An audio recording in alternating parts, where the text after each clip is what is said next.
एक रहस्यमय कॉल, अध्याय 8, अनूठा रहस्य। रिचर्ड और एलेक्स जल्द ही एडिनबर्ग यूनिवर्सिटी में बॉटनी सेक्शन में पहुंच गए।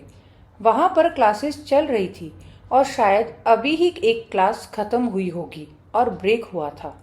एलेक्स ने वहां एक टीचर जो शायद अपनी क्लास खत्म करके अपने टीचर्स रूम में जा रहा था, उसको रोक कर पूछा, एक्सक्यूज मी सर। टीचर थोड़ा सा कंफ्यूज हुआ। दो पुलिस वाले अपनी यूनिफॉर्म में यहाँ यूनिवर्सिटी में क्या कर रहे थे?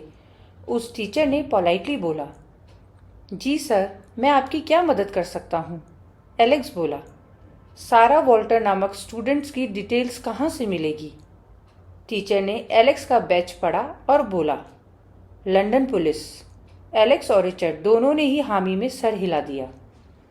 टीचर बोला, डिटेल्स की क्या ज़रूरत है सर, उससे आप मिल लो। रिचर्ड और एलेक्स दोनों की ही आश्चर्य की सीमा न रही। रिचर्ड बोला, मिल लो? मतलब? टीचर बोला, मतलब वो अभी मेरी ही क्लास में थी, मैंने उसे कुछ काम दिया है, आइए मैं आपको ले चलता हूँ।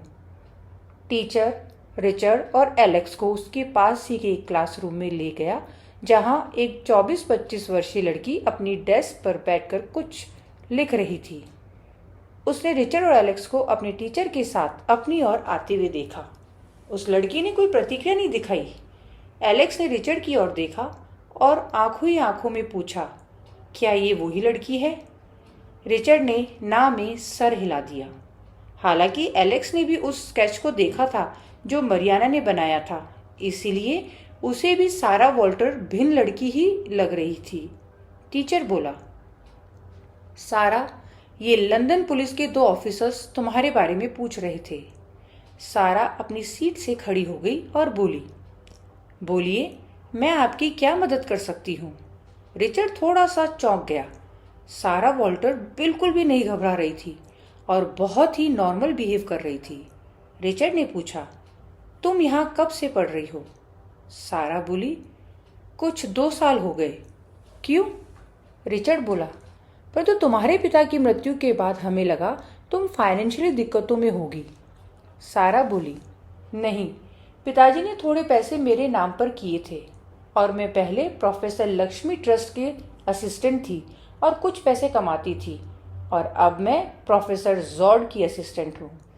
सारा ने उस टीचर की तरफ इशारा किया जो रिचर्ड और एलेक्स को क्लासरूम में लेकर आया था। रिचर्ड बोला, सारा, क्या हम कहीं अकेले में जाकर बात कर सकते हैं? सारा बोली, हाँ, यहाँ की कैफेटेरिया की कॉफ़ी बहुत अच्छी है, चलिए कॉफ़ी पीते हैं। प्रोफेसर जॉर्ड बीच में बोले, सारा, यदि तुम्हें मदद चाहिए तो मैं तुम्हारे साथ चल सकता हूँ। रिचर्ड कुछ बोलने लगा, परंतु बीच में सारा बोली, नहीं सर, थैंक्स, मुझे नहीं लगता कि इनसे मुझे कोई दिक्कत होगी। सारा ने फिर अपना सामान एकत्रित किया और उसके पीछे आने के लिए रिचर्ड को इशारा किया। वो लोग एक कॉफ़ी शॉप पर चले गए जो पास ही में थी और वहाँ पर दूर अकेले बैठ गए।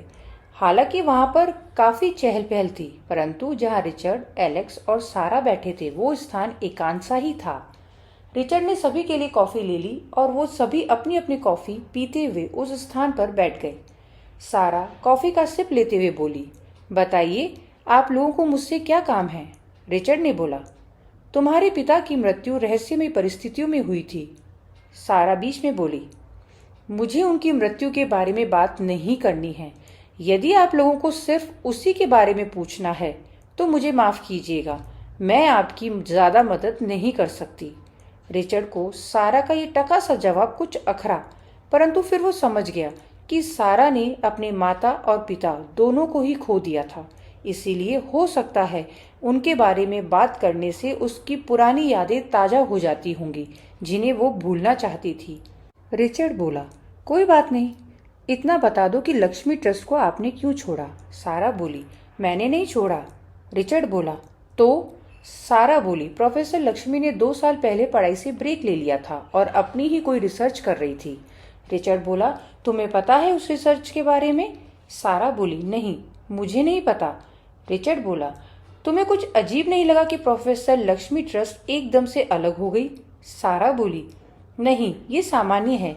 जब भी कोई प्रोफेसर कुछ बहुत बड़े रिसर्च में घुस जाता है तो वो नॉर्मल टीचिंग से ब्रेक ले लेता है।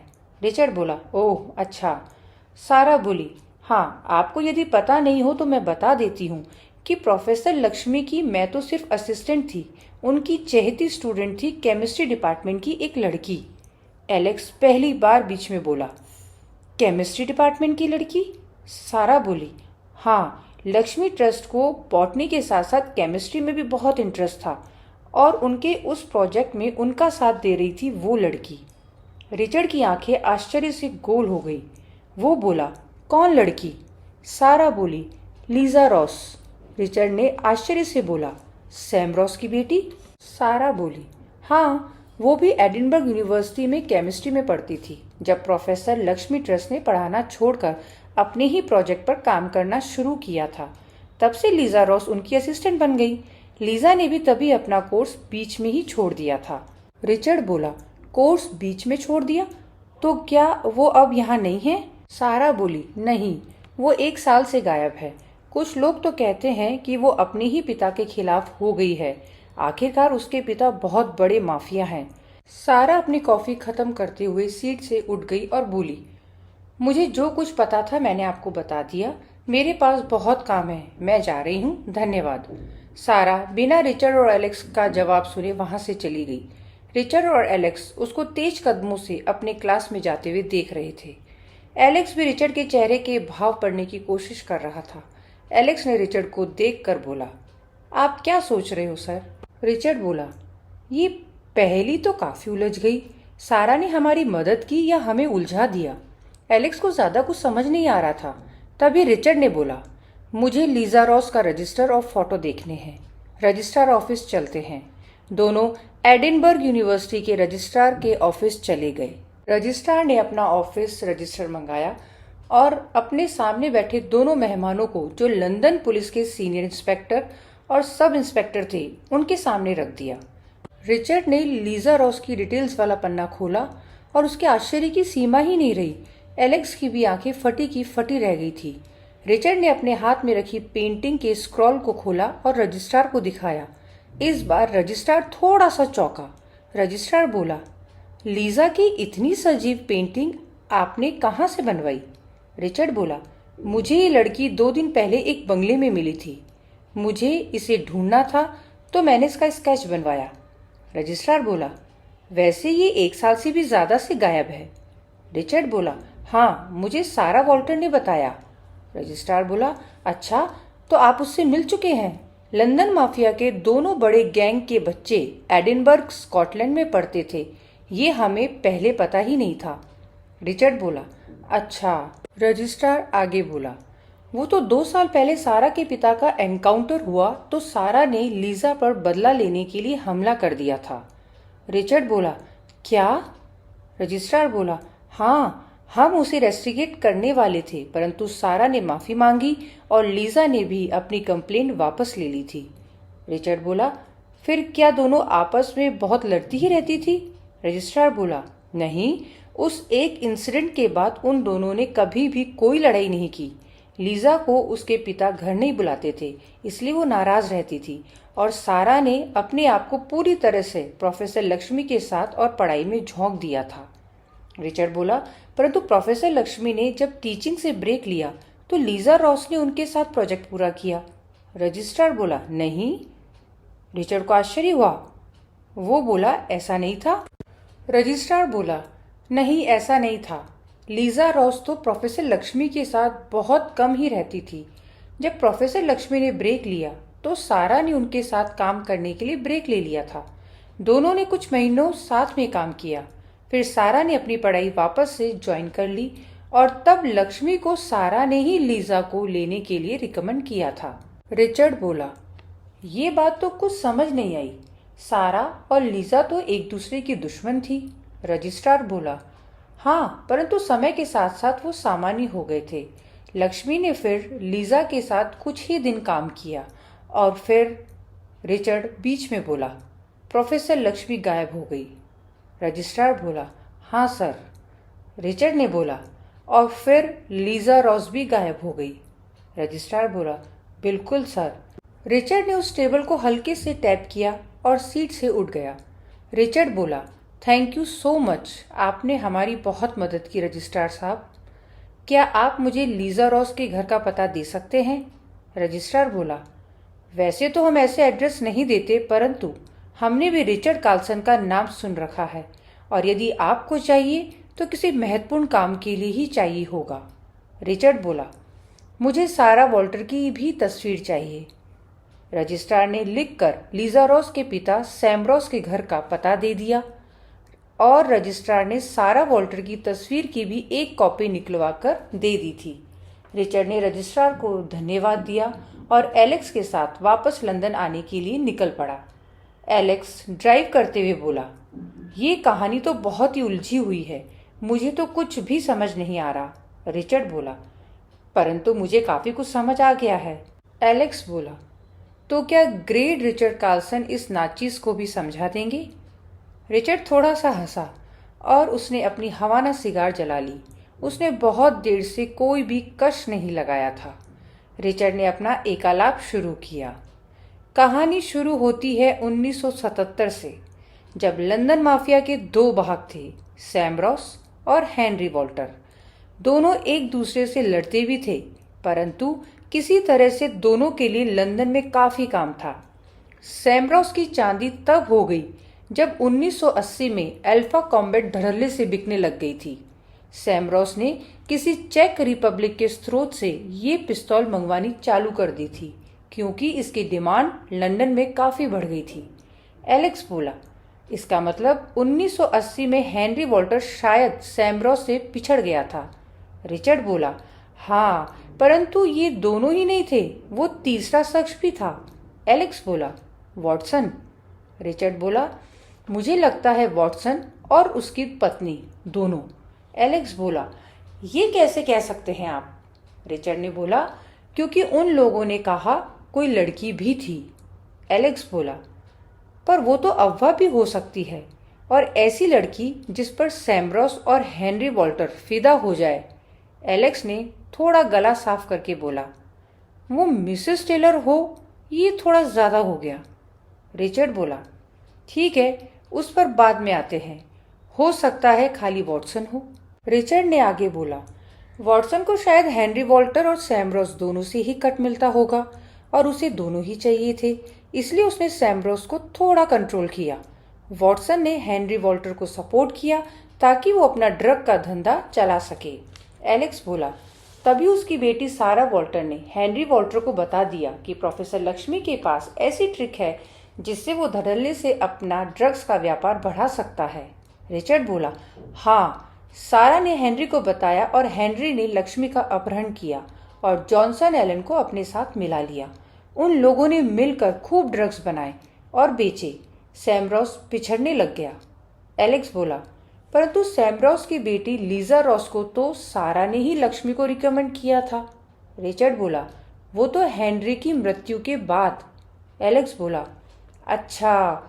रिचर्ड बोला, मैं समझता हूँ। हेनरी ने फिर ड्रग्स का धंधा जोर शोर से किया। सैम रॉस को ये पसंद नहीं आया और उसने वॉटसन के साथ मिलकर हेनरी को मरवा दिया। गलती से शायद हेनरी के चेहरे पर एसिड गिर गया होगा, इसलिए वॉटसन ने उसे पूरा जला डाला ताकि हेनरी की मौत में भी कुछ शक पैदा किया जा सके। एलेक्स बोला, परंतु इसका कुछ लॉजिक तो समझ नहीं आया। रिचर्ड बोला, शायद ही कंफ्यूजन क्रिएट करने के लिए कि सैम रॉस मरा है या हेनरी वॉल्टर। एलेक्स बोला, परंतु सारा ने पहचान की थी और साथ ही डीएनए रिपोर्ट भी थी। रिचर्ड बोला, हाँ, परंतु डीएनए रिपोर्ट को वॉटसन चेंज कर सकता था। हाँ, सारा ने पहचान की, इसलिए माना जा सकता है कि हेनरी वॉल्टर ही मरा था। एलेक्स बोला, तो फिर? रिचर्ड बोला, फिर सैम रॉस ने एक छत्र राज कायम कर लिया। सारा ने लीजा रॉस को रिकमेंड किया और प्रोफेसर लक्ष्मी ने भी लीजा रॉस को रख लिया, क्योंकि अब सबको पता था कि सैम रॉस ही ड्रग्स और आर्म्स सप्लाई दोनों का किंग है। एलेक्स बोला, फिर प्रोफेसर लक्ष्मी गायब क्यों हो गई और लीजा रॉस का क्या हुआ? रिचर्ड बोला, सैम रॉस को शायद प्रोसेस जानने के बाद प्रोफेसर लक्ष्मी की आवश्यकता ही नहीं रही होगी, इसीलिए उन्हें मरवा दिया होगा। एलेक्स बोला, और लीजा रॉस? रिचर्ड बोला, वो ही समझ नहीं आ रहा, वो गायब हुई, अपने ही पिता के खिलाफ हो गई और फॉब्स को सूचना भी दी, मुझे उस बंगले पर बुलाया। उसने आखिर ऐसा सब क्यों किया? एलेक्स बोला, लीजा को यदि अपने पिता के खिलाफ जाना ही था तो उसे पुलिस के पास आना चाहिए था। रिचर्ड बोला, शायद लीजा कुछ सबूत एकत्रित कर रही थी और फिर वो वॉटसन से तो मिली थी ना। एलेक्स बोला, हाँ, और वॉटसन ने ही उसे उस बंगले पर भेज दिया होगा और खुद भी आपके साथ वहां पहुंच गया। आप जैसे ही वहां से गए, वॉटसन ने उस लड़की को मार दिया होगा और वो सब वहां से भाग गए होंगे। रिचर्ड बोला, हाँ, बस दो चीजें समझ नहीं आ रही। एलेक्स बोला, क्या? रिचर्ड ने बोला, एक तो मिसेस वॉटसन ने मुझे क्यों बताया कि वॉटसन से लीजा मिलती थी। एलेक्स बोला, हो सकता है वो शायद इनोसेंट ही हो। रिचर्ड बोला, फिर उन्होंने वॉटसन को कैसे बता दिया कि हम एलन मैन्युफैक्चरिंग कंपनी जा रहे हैं? एलेक्स बोला, हाँ, ये बात तो है। और दूसरी बात जो आपको समझ नहीं आई वो क्या है? रिचर्ड बोला, लीजा रॉस, उसने मुझ पर हमला करवाया। निकोलस याद है ना? एलेक्स बोला, हाँ, मैं तो भूल ही गया था। निकोलस ने बोला था कि लीजा रॉस ने आप पर हमला करवाया था। रिचर्ड बोला, एक तरफ वो फोन करके मुझे उस बंगले पर बुला रही थी और दूसरी तरफ मुझ पर ही हमला करवा रही थी। एलेक्स बोला, हो सकता है निकोलस ने हमसे झूठ कहा हो। रिचर्ड बोला, हो सकता है, या फिर कोई लड़की उससे लीजा रॉस बनकर ही मिली हो। एलेक्स बोला, हाँ, ये भी हो सकता है। रिचर्ड बोला, परंतु लीजा रॉस को भी यदि वॉटसन और सैम रॉस मारना चाहते थे तो उन्होंने उसे उस बंगले पर ही क्यों नहीं मार दिया? एलेक्स बोला, वो लड़की की लाश कहीं लीजा रॉस की तो नहीं? रिचर्ड बोला, नहीं, वो दूसरी लाश किसी अधेड़ उम्र की महिला की थी। एलेक्स बोला, तो फिर लीजा रॉस कहाँ गई? रिचर्ड बोला, वो उन लोगों के कब्जे से तो छूट गई है। एलेक्स बोला, ये आपको कैसे पता? रिचर्ड बोला, उसने फोर्ब्स को फोन किया था। पहला फोन तकरीबन रात के 3 बजे और शायद दूसरा सुबह के 8 बजे के आसपास। एलेक्स बोला, मैं कुछ समझा नहीं। रिचर्ड ने बोला, एलेक्स, फोर्ब्स का कोई इन्फॉर्मर या खबरी नहीं है। लीजा रॉस ने पहले मुझे फोन करके बंगला नंबर 9 पर बुलाया। शायद वो मुझे उस बोट के बारे में भी बताना चाहती थी, परंतु उससे पहले ही फोन काट दिया गया। फिर वो उनके चुंगल से किसी तरह छूटी और दूसरा फोन किया फोर्ब्स को, क्योंकि हो सकता है उसे मुझ पर भी शक हो गया हो। एलेक्स बोला, आप पर शक? आखिर क्यों? रिचर्ड बोला, मैं केवल वॉटसन को ही लेकर आया था और वॉटसन तो सैम रॉस से ही मिला हुआ था।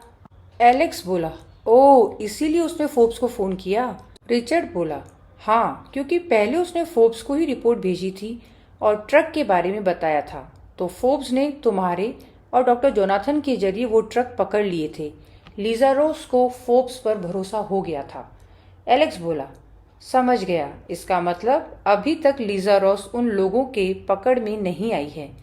रिचर्ड बोला, शायद वो उन लोगों से मिली हुई नहीं है। एलेक्स बोला, सैम रॉस की बेटी अपने ही पिता के खिलाफ हो गई, ऐसा क्या हुआ होगा? रिचर्ड बोला, शायद जब तक सैम रॉस अवैध आर्म्स का धंधा कर रहा था लीजा को शिकायत नहीं थी, परंतु शायद उसे ड्रग से नफरत थी। एलेक्स बोला, शायद इसलिए वो लक्ष्मी की असिस्टेंट बनी ताकि उसे मना कर सके कि वो ड्रग्स को नमक के रूप में परिवर्तित ना करे। रिचर्ड बोला, हो सकता है। एलेक्स बोला, परंतु सैम रॉस कितना क्रूर इंसान है, अपनी ही बेटी को मारने चला है। रिचर्ड बोला, मुझे लगता है सैम रॉस केवल एक मोहरा है। वो तीसरा शख्स, चाहे वो वॉटसन हो या उसकी पत्नी या कोई और, वो ही है जो इन सब से ऊपर है। एलेक्स बोला, इसलिए सैम रॉस अपनी ही बेटी को मारने पर मजबूर हो गया। रिचर्ड बोला, हाँ, और इसलिए ही शायद सारा वॉल्टर भी हमें लीजा रॉस के पीछे जाने के लिए कह रही थी। एलेक्स बोला, सारा वॉल्टर हमें लीजा रॉस के पीछे क्यों भेजेगी? रिचर्ड बोला, ताकि हम उसे पकड़ लें और उसके जरिए सैम रॉस को। वो अभी भी अपने पिता की मौत का बदला लेना चाहती है, इसलिए उसने हमसे झूठ बोला कि वो लक्ष्मी के साथ ज्यादा नहीं थी और लीजा ही प्रोफेसर लक्ष्मी के साथ ज्यादा रही। एलेक्स बोला, ये सारा वॉल्टर भी मुझे कुछ गड़बड़ करेक्टर लगती है। रिचर्ड बोला, कुछ नहीं, बहुत बड़ी गड़बड़ है। एलेक्स बोला, इसका मतलब ऐसा भी कुछ है जो आप समझ रहे हैं, परंतु अभी मुझे बताना नहीं चाहते। एलेक्स को पता था कि रिचर्ड गुत्थी को इतना उलझा कर नहीं रखता। रिचर्ड ने हामी में सर हिला दिया। एलेक्स बोला, आपसे एक बात पूछूं? रिचर्ड ने बोला, हाँ पूछो। एलेक्स बोला, क्या फोर्ब्स वो तीसरे शख्स हो सकते हैं? रिचर्ड को बहुत आश्चर्य हुआ कि एलेक्स को फोर्ब्स पर शक था। रिचर्ड बोला, तुम्हें ऐसा क्यों लग रहा है? एलेक्स बोला, फोर्ब्स ने ड्रग्स की कंसाइनमेंट पकड़ने के लिए पहले मुझे और डॉक्टर जोनाथन को लगाया और फिर आपको। रिचर्ड बोला, फिर तो बिल्कुल भी शक नहीं होना चाहिए। एलेक्स बोला, परंतु बंगला नंबर 9 को लेकर वो उदासीन है, जबकि उसी बंगले का मालिक जॉनसन एलन की नमक कंपनी से पूरा धंधा चलता है। रिचर्ड बोला, एलेक्स तुम अच्छा सोच लेते हो, परंतु इसमें बहुत सी खामियां हैं। एलेक्स का चेहरा लटक गया। रिचर्ड बोला, पहला, यदि ऐसा था तो ड्रग्स की इतनी बड़ी कंसाइनमेंट फोर्ब्स नहीं पकड़वाते, और वो भी लीजा रॉस के कहने पर तो बिल्कुल भी नहीं। दूसरा, उन्होंने यदि बंगला नंबर 9 की परमिशन नहीं दी तो वो इसीलिए क्योंकि उनको नहीं पता था कि वो बंगला जॉनसन एलन का है और वो ट्रक और बोट का सामान जॉनसन एलन की कंपनी का। वो हमने बाद में पता लगाया था। एलेक्स बीच में बोला, और तीसरा, वो हमारे बॉस हैं, और यदि उनको इस बात की भनक भी लग गई कि मैंने ऐसा कुछ बोला है तो मेरा कैरियर तो गया। एलेक्स और रिचर्ड जोर जोर से हंसने लगे।